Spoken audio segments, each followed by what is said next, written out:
Hey, today I'm going to be showing how to configure the music choreography or the sequencer pattern to show the patterns that you like, and also how to extract one or two of the 1D patterns. For the demo today, I'm just using a Pixel Blaze Standard V3 and the sensor expansion board, and I like to use the line-in jack because it gives me slightly better results. And then we'll be driving this 128 LED bar. We'll get started by opening the file that we downloaded. It's the sequencer. This is the version that only works on V3. And as part of that, you need to take out these two lines to confirm that you're running it on a V3.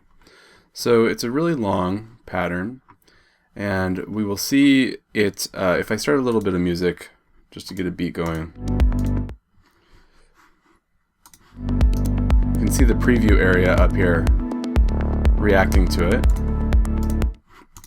and I've got a request from, let's see,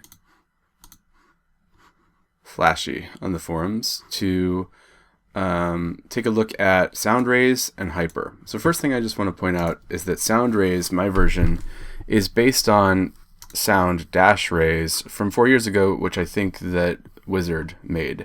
And this is a one-dimensional pattern that includes a PI controller for scaling the audio.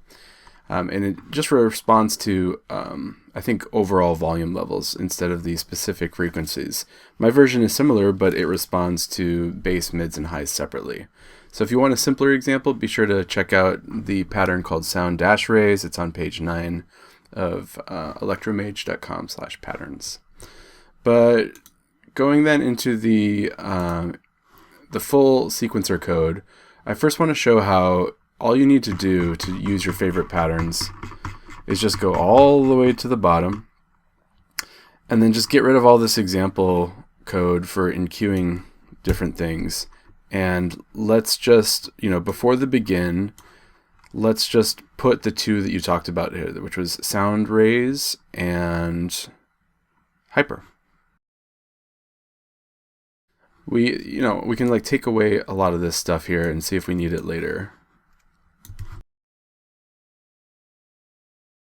Okay, I think we're ready to try this out. So one thing is, I don't know the exact tempo of the song I'm trying to choreograph, but I'm guessing it's around 120.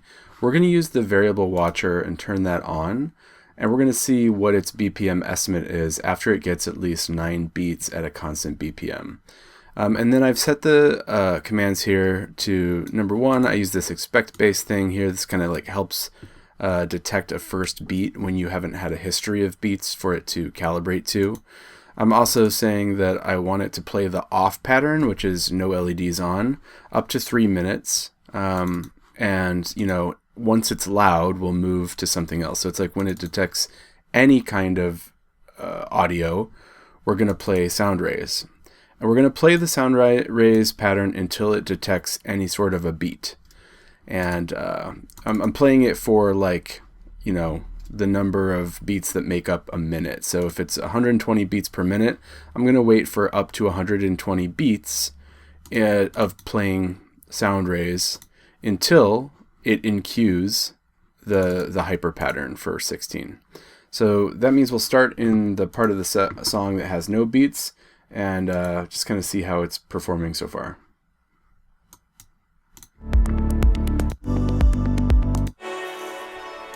Okay, so I'll just hit a key to kind of reset the code.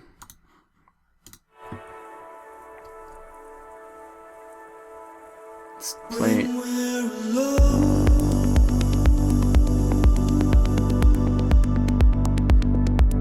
Okay, I think it kind of worked. I want to turn up the brightness quite a bit here.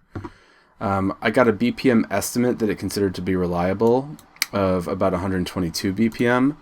So I'm just going to go ahead and hard code that and say that if this was the song I'm trying to do stuff for. I saw a little bit of the raise, but not very much, and I think it was because it was, expecting too much bass. So I'm going to have it expect a little bit less bass and see how we do with that. Try it again.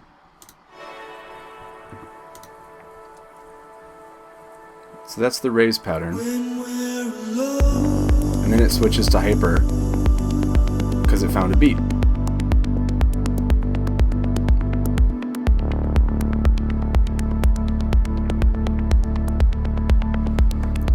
So we'll assume that that's really close to what we want.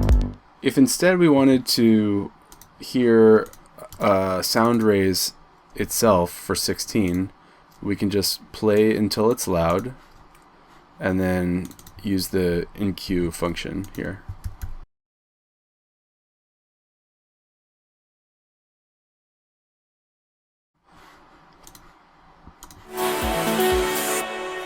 Nope, it's still triggering even though there's not a beat. So let me have it expect more bass back to this, and it'll have a higher threshold.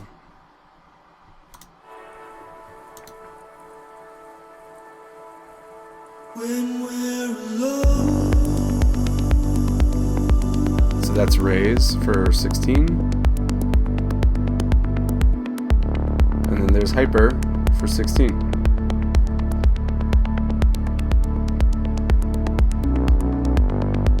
Great.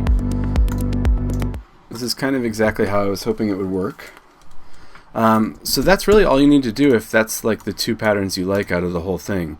If you want to clean up the code and make fewer lines, then it's just really about figuring out what each of these things does and trying to take out the stuff you don't need.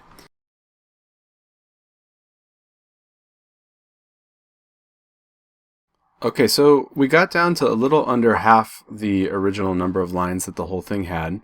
The sections that I kept are all the stuff about sound, beat, and tempo detection. And then you just overview all that, go past. There's the pattern and command queue. We're still going to use that because I'm trying to sequence two different patterns for a certain number of beat. And then we get down to the part about your actual patterns, and we're going to keep those, we're going to keep the helpers, and we're going to keep the renderers. The two renderers that are in here, actually three, is the off pattern, hyper, and sound raise. So now I have just the three that I really need. I also have this thing where you can like select the pattern manually. If you want to enable that, you can do that. You just have to put the manual pattern into the thing you play. And yeah, still works. All right, hope that was helpful.